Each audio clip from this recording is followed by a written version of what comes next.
Hello, welcome back to the channel.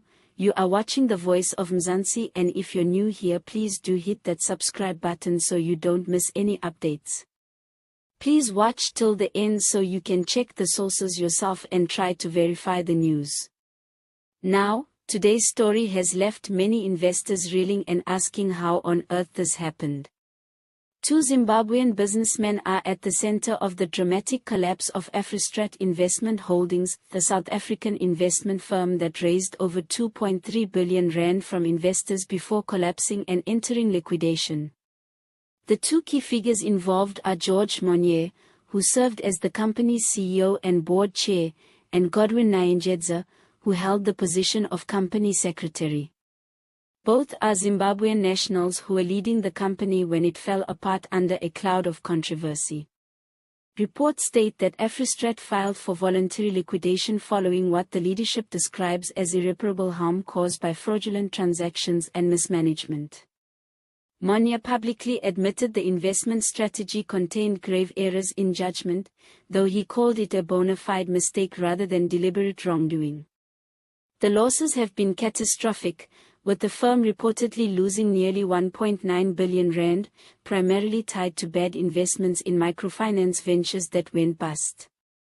This story is serious, not just because the amount involved is staggering, but because investors, ordinary South Africans and perhaps some from across the region, were potentially left with nothing.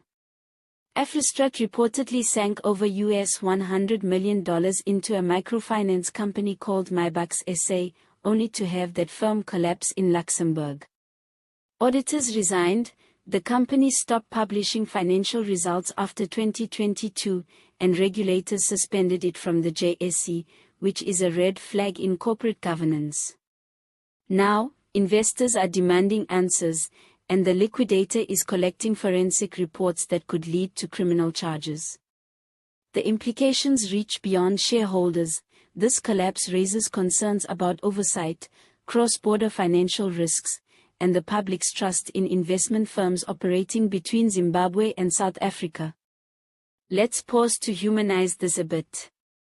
Imagine someone saving up for retirement, or putting together funds from Stockvilles and local investors, only to find that their hard-earned capital vanished due to boardroom missteps they had no control over. This also feeds into broader anxieties about how regional investments are handled. With names like Monye and Nyanjedza in the headlines, it stirs debate over national identity, corporate transparency, and how much due diligence was done before millions were handed over to a firm run by leaders who now admit there were serious errors. Parliamentary hearings, investor lawsuits, or regulatory reviews may well follow. The liquidators are reviewing financial documents, and criminal cases might result if wrongdoing is confirmed. Meanwhile, investors are anxiously waiting for updates that could determine whether they get any of their money back, or none at all.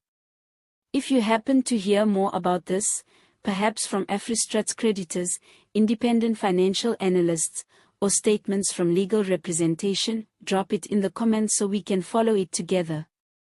And now, because every heavy story needs a touch of light-hearted perspective, one person joked that with so much money gone, maybe AfriStrat's next venture will sell invisible stock Shazam shares. Just ask and we'll show you nothing. Another said next time investors should ask for access to the grey folders or the audited accounts before parting with their cash. Solid advice, really. All images used are for illustration purposes only. Sources used for this news include a report from iHarare and Zimliv detailing the collapse of AfriStrat and naming George Monye and Godwin Nyanjedza. Business Daily Zimbabwe coverage of the same developments.